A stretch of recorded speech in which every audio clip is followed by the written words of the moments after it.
Ratusan siswa pengungsi asal sekolah dasar di Kecamatan Kubu Karangasem, Bali terpaksa masuk sore. Sebelumnya para siswa ini masuk bersama para siswa SD 1 Tembok, Tejakula. Namun dikarenakan penuh sesak, para siswa pengungsi ini pun terpaksa masuk sekolah di sore hari untuk kegiatan belajar. Ratusan siswa sekolah dasar asal Kecamatan Kubu Karangasem, Bali yang mengungsi di Desa Tembok Buleleng terpaksa harus belajar di sekolah pada sore hari. Hal ini lantaran kapasitas sekolah hanya cukup menampung sebanyak 112 siswa. Begitu pula dengan tenaga guru yang mengajar.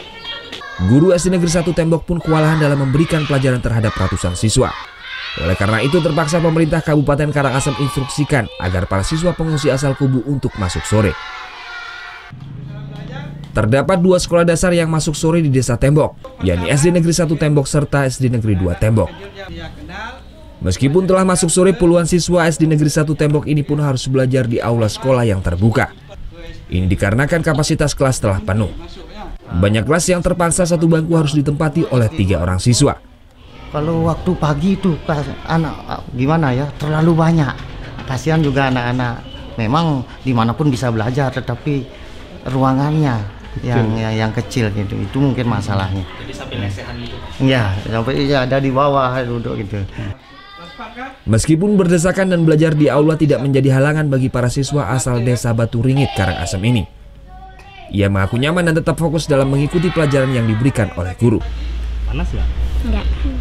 Nyaman nggak belajar di tempat ini? Nyaman. Sebelumnya gimana? Sebelumnya waktu masuk pagi ini ke gimana? Padat? Sama teman-teman di sini gimana? Padat nggak sekolahnya? Padat. Padat ya. Nyaman?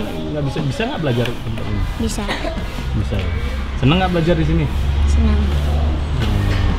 Udah berapa? Ini adik ngungsi di mana? Di Tembok. Di Tembok. Sama siapa ngungsinya sini? Sama ayah, ibu, saudara, sepupu. Biasanya masuk pagi. Sekarang masuk sore nggak ngantuk? Enggak. Enggak ya. Untuk memberikan pendidikan, puluhan guru di sejumlah sekolah yang masuk zona merah Gunung Agung harus bergantian mengajar di 2 sekolah di Desa Tembok tersebut. Namun ada beberapa guru yang merasa khawatir lantaran mengajar ke Buleleng harus melewati jalur Kubu yang masuk ke KRB 3. Putu Wijana melaporkan untuk NET. Thank you. Udah selesai nonton beritanya? Jangan pergi dulu dong. Subscribe dulu dan nonton tayangan lainnya di sini. Subscribe, nonton lagi. Subscribe, nonton lagi.